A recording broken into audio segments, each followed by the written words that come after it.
Dodge City and in the territory on west, there's just one way to handle the killers and the spoilers. And that's with a U.S. Marshal and the smell of Gunsmoke.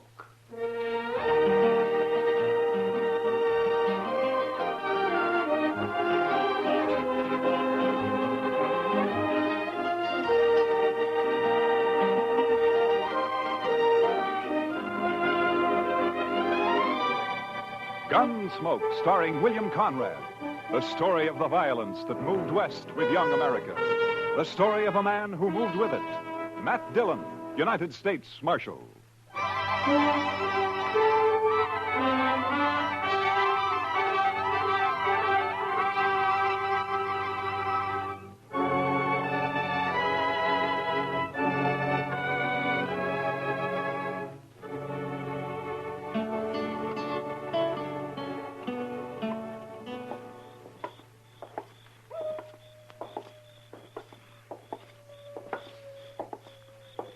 Quiet night, Mr. Dillon. Yeah.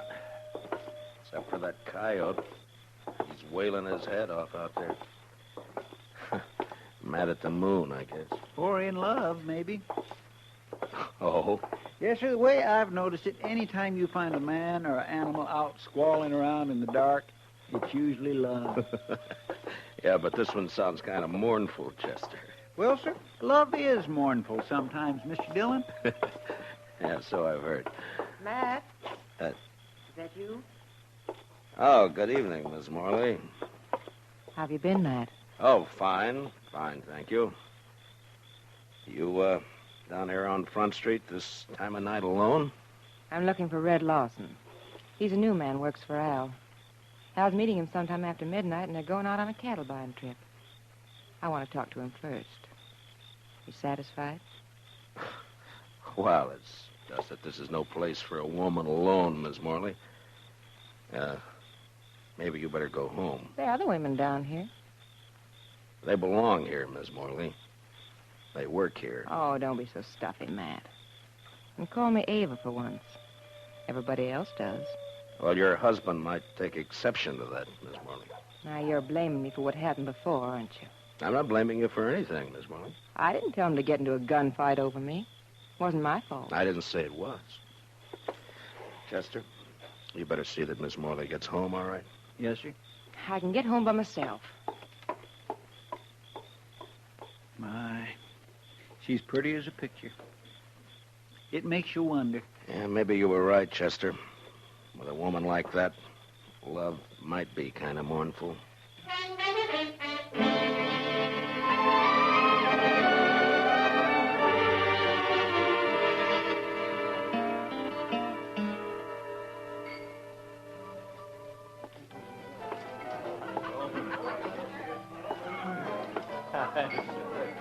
So I just give my rope a couple of turns around that juniper stump, and I jerk back on it. Lawson? Oh, hi, Marshal. I wonder if I could see you for a minute, huh? Yeah, sure. Be right back, boys.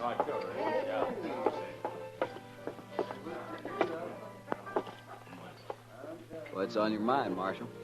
Lawson, I just ran into Miss Morley in the street outside. You did? Yeah, I suggested she go home. She's got no business being down here this time of night. It might be a good idea if you'd tell her that, huh? Seems to me that's up to her husband. Look, you're new here, Lawson. I guess you didn't know Fred Curtis and the Santa Fe Kid. I heard about it. A couple of fools, as far as I can see. Yeah, I guess they were. After they met Miss Morley. Hey, look, Marshal. What's your stake in this? I got no stake. What Miss Morley does is her own business, as long as it doesn't cause any trouble. I'm just trying to keep the peace, that's all. I feel kind of sorry for her, that's all. Al treats her like a dog. Uh-huh. Fred and the kid used to talk the same way. Like I said, a couple of fools. I'm not. I hope not. See you around, Marshal. Yeah, sure. Oh, I would think so. Sure. Hi, Kitty. Could I speak to you? Oh, sure, Matt. Excuse me, boys. I'll be back. All right. You hurry back now. What, Matt?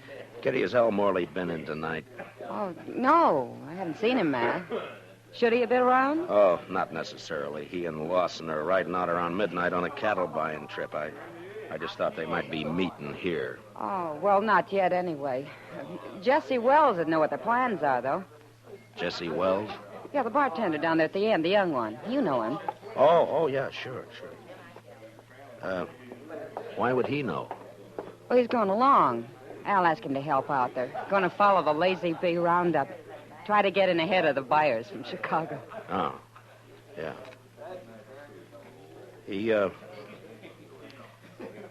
He's a nice-looking kid. I wonder if, Yeah. Yeah, he's another friend of Ava's.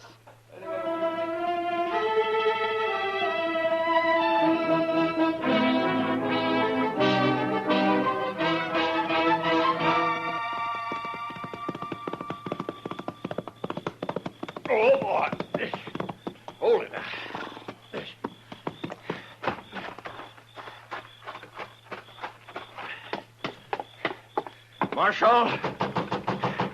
Marshal Dillon. Oh, come on. Wake up, Marshal. All right. Take it easy. Who is it? Jesse Wells, Marshal. Open the door. All right, just a second till I get it. what's the trouble, Wells? Al Morley, Marshal. And you better get your horse, because we got to ride back out there. Out where? What happened? Buffalo Flats. We camped there to wait for the roundup crew. And Al's dead, Marshal. He's knifed in the back. Did you do it? No. It was Red Lawson. He knifed Al and he stole the money we were going to use to buy cattle. What in the world is going on, Mr. Dillon? You better saddle up, Chester. We got to ride. What's the trouble? The usual. Nothing new but the names. Seems Red Lawson turned out to be a fool in spite of himself.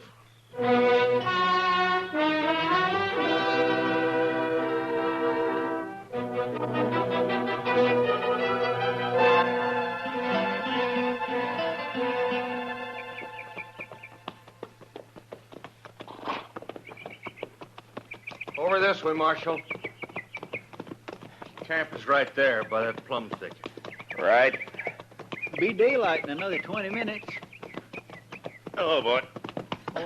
Oh.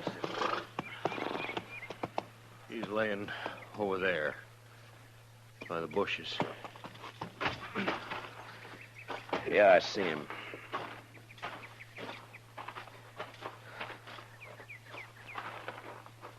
Whose knife is it, Jesse? It's Al's. We were all asleep. We built a fire, made some coffee, and then turned in.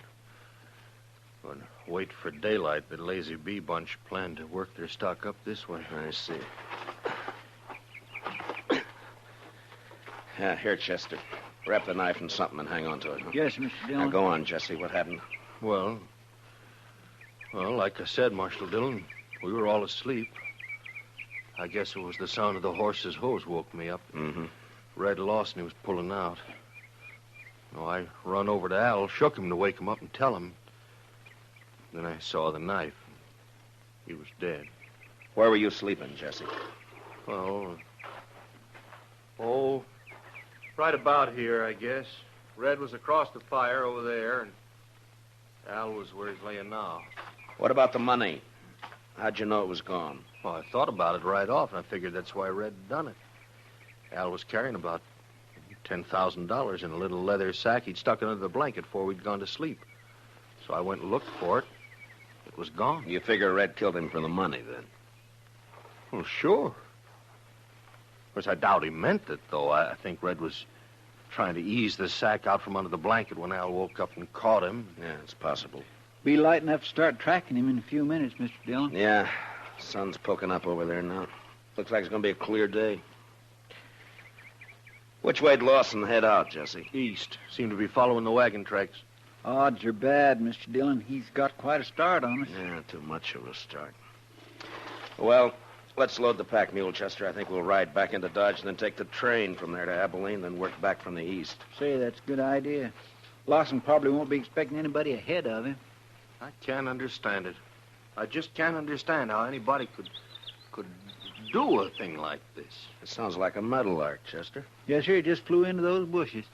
Red seemed a pretty nice fellow as far as I could tell. It's a funny time of year for a meadowlark, isn't it? Guess $10,000 was just too much temptation, huh? Oh, some of them hangs around all winter, Mr. Dillon.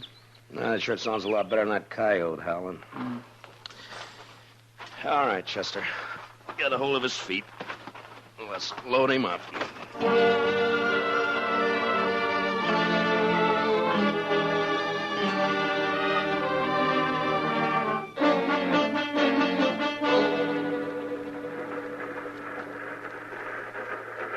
Sumac Creek water tank's right around the bend up ahead of us there. How long we stop here? Oh, about 5 minutes. Just long enough to take on water. Might as well relax, Marshal. It's a long ways yet to Abilene. Why, we ain't but 24 miles from Dodge City. Feels more like 100. These seats are harder than a saddle. Yeah.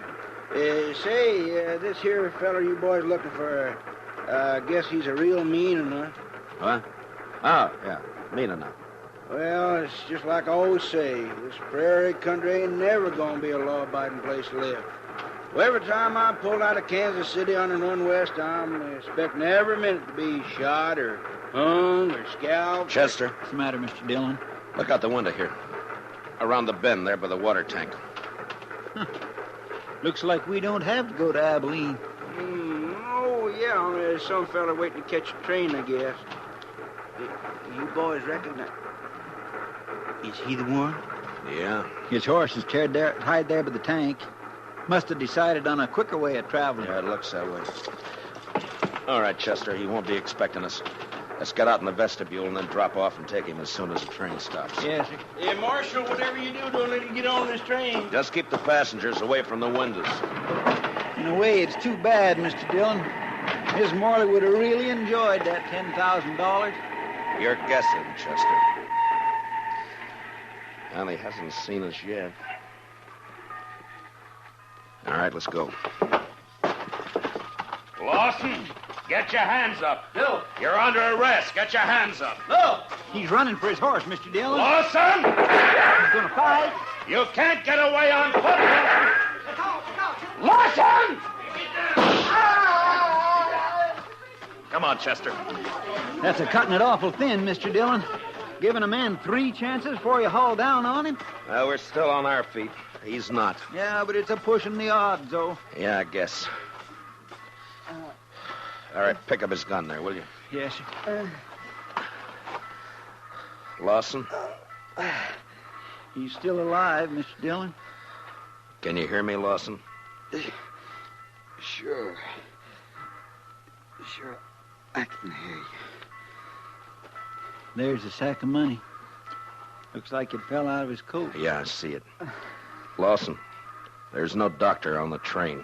We're going to try to stop the bleeding and do the best we can for you. There'll be a train back toward Dodge City in about a half hour. We'll wait for it. Is that all right with you? I don't have any choice, do I? No, I guess you don't. You made your choice last night. Was she worth it?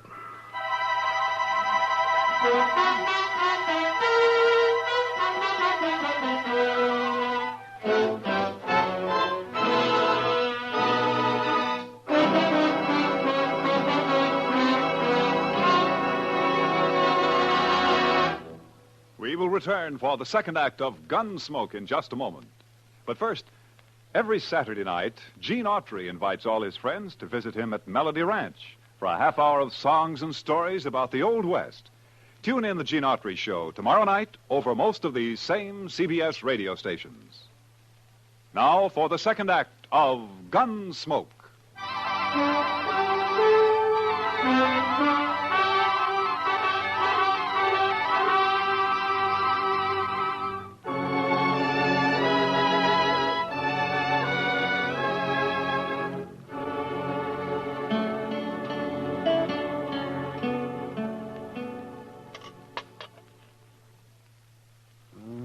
Let me see now. Oh, yeah. Oh, that's a bad one, Matt.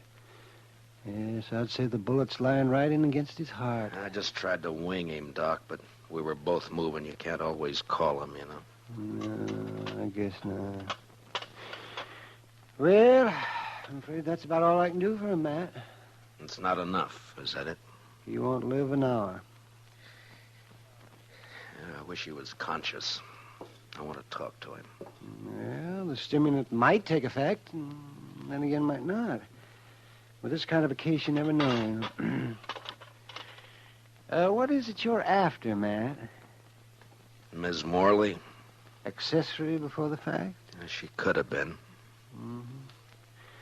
Well, I'm a broken down old man, Matt, but if that woman rolled her eyes at me just once, well, I do not know. I just might. Matt. Yeah. Lawson? Lawson, can you talk? Can you hear me, Lawson? Yeah. Sure. Was Ms. Morley in on it? Nobody was in on it. Did she know you were going to do it? She had nothing to do with it. Was she going to meet you somewhere later? She had nothing to do with it. It was my idea. Nobody else. Lawson. Lawson, listen to me. You're dying. Do you know that? Yeah. Yeah, I know. I can feel it. She wasn't in on it. All right. That's the way you want it. At least Al won't treat her like a dog anymore. What do you mean? I mean, a dead man can't bother anybody. Al? You ought to know you killed him. No. No. What? He was asleep. I took the money and rode away. And they were both asleep. I didn't touch him. You're telling the truth. I swear I didn't kill him. I only stole the money, and I didn't get... Well, guess I was wrong, Matt. The bullet was closer to his heart than I thought. Yeah. And I was wrong about something myself, Doc. I thought this was the end of it. Now it's wide open again. Wide open.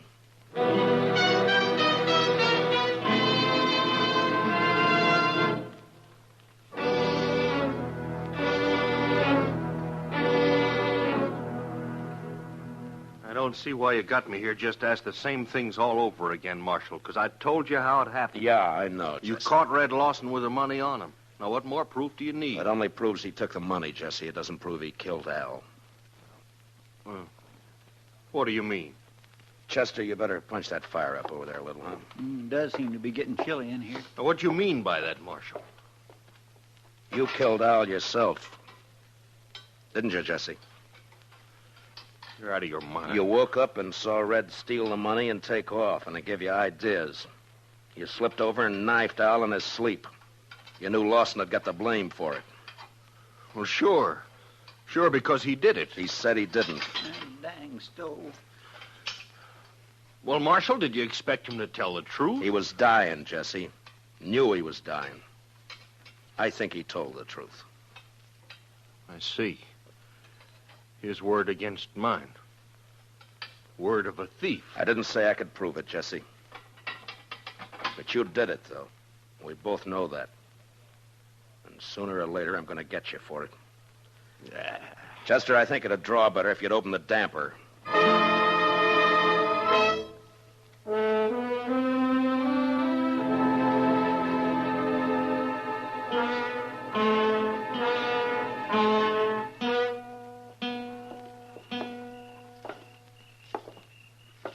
Quiet night, Mr. Dillon. It was a quiet night last night. And 2 men who were alive last night are gone tonight. Sure makes you stop and wonder.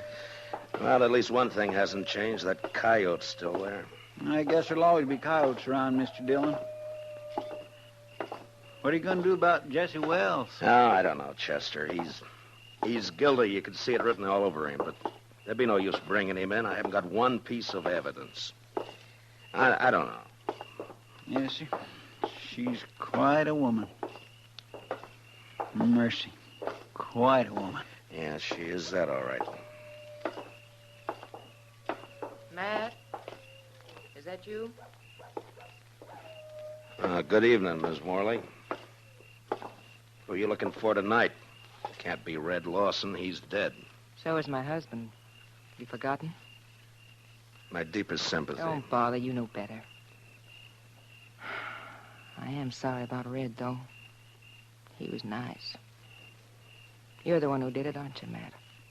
Yeah. Yeah, I killed him. For you. I couldn't do anything else.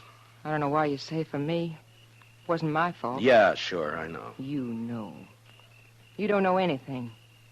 You don't know how it feels to sit in a house alone with your husband dead. No one in town coming near you. Like he was poisoned or something. Sure, I don't feel sorry about Al, but I would have once. He's the one who changed me, made me feel different. I know it wasn't your fault. And you didn't even come to tell me he was dead. Why not? It's part of your job, isn't it? I didn't come and tell you, Miss Morley, because I figured that you'd... Chester? Yes, sir? Would you mind walking on ahead? I'll meet you on the Texas Trail in a few minutes. Well, All right, Mr. Dillon, if you say so. Well, I get some of that every time. Why just send him away, Matt? I was just wondering if you were going to be home later tonight. Well, I could be. Around 10 o'clock, say? Sure, Matt. I'll be there.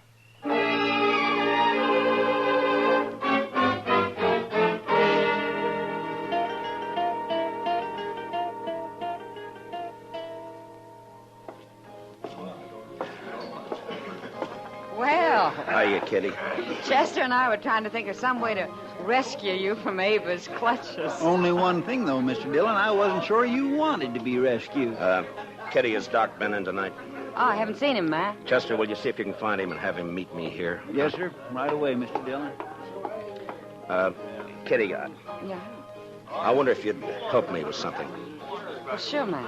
What? Drop a hint to that bartender, Jesse Wells, that it might be smart to slip out of here and pay a visit to Miss Morley's around, say, 9:45 tonight. All right. Is it anything you can talk about? I don't exactly know how to talk about it, Kitty. I got a murder on my hands. I know who the killer is, and I can't touch him. So? So I'm going to try to make him touch me. Oh. All right, Matt. I'll take care of it. Will you be around for a while? Yeah. I'll be here till about 10.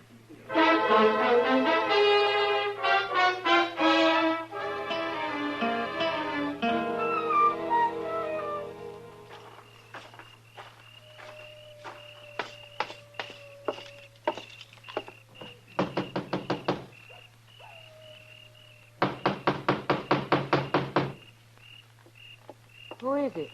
It's Matt Dillon. Who'd you think? Just a minute.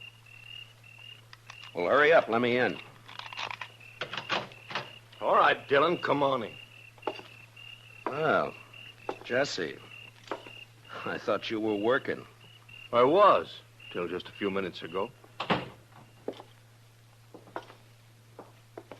Well, what's on your mind?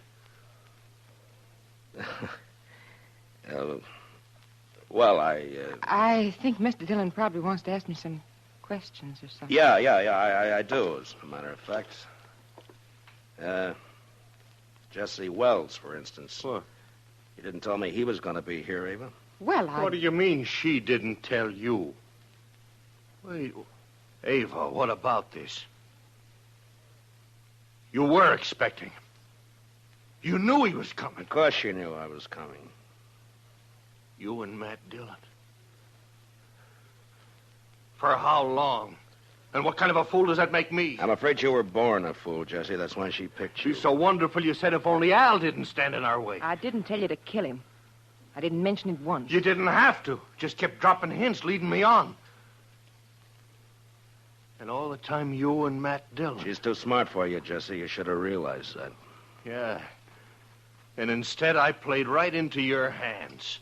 Both of you. How, Jesse? Killing Al, getting him out of your way, giving the two of you a clear field. You're under arrest for murder, Jesse. What? Oh, you'd like that, wouldn't you? Both of you would. Sit around and laugh about it while you're waiting for me to hang. I said you're under arrest.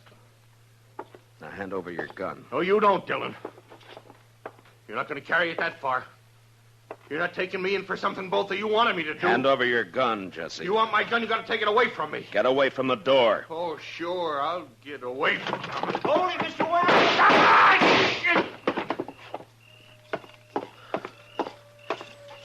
Are you all right, Chester? Yes, sir. It was close, but he missed me. Well, you two didn't miss him. I don't know which one of you fired first, but either bullet would have done it. Well, you got his confession all right, Mr. Dillon. Doc and I heard every word from the front porch there. We sure did. Only one thing, though, Matt. He didn't implicate the woman in it. Yeah, I know. Will you take charge, Doc? Oh, sure. Be glad to. Part of my job, you know. Matt, All right, Chester, let's go. Matt? Could I see you for a minute before you go?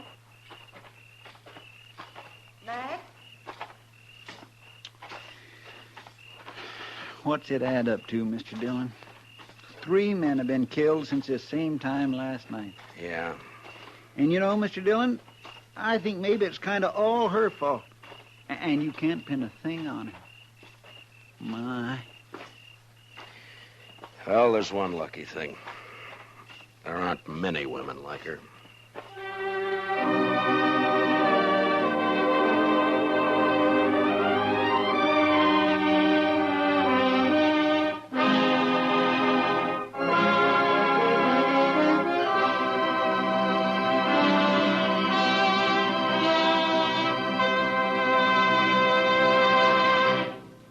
Gunsmoke, under the direction of Norman MacDonald, stars William Conrad as Matt Dillon, U.S. Marshal. Tonight's story was specially written for Gunsmoke by Les Crutchfield, with music composed and conducted by Rex Corey. Featured in the cast were Lillian Bayef, with Harry Bartell, Lawrence Dobkin, and Jack Crucian. Parley Bayer is Chester, Howard McNear is Doc, and Georgia Ellis is Kitty. Gunsmoke is heard by our troops overseas through the facilities of the Armed Forces Radio Service. Join us again next week as Matt Dillon, U.S. Marshal, fights to bring law and order out of the wild violence of the West in Gunsmoke.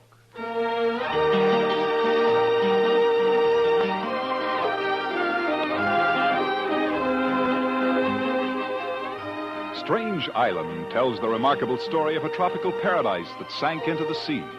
Hear all about it on Tarzan, Lord of the Jungle, tomorrow night on most of these same stations. Hear about the miracle that saves Tarzan from drowning and brings the island back from the sea. Remember, it's yours for thrills on tomorrow night's exciting adventure with Tarzan, created by Edgar Rice Burroughs and brought to you now by CBS Radio. Clancy Cassell speaking. And remember, Broadway's My Beat brings you startling mysteries Saturday nights on the CBS Radio Network.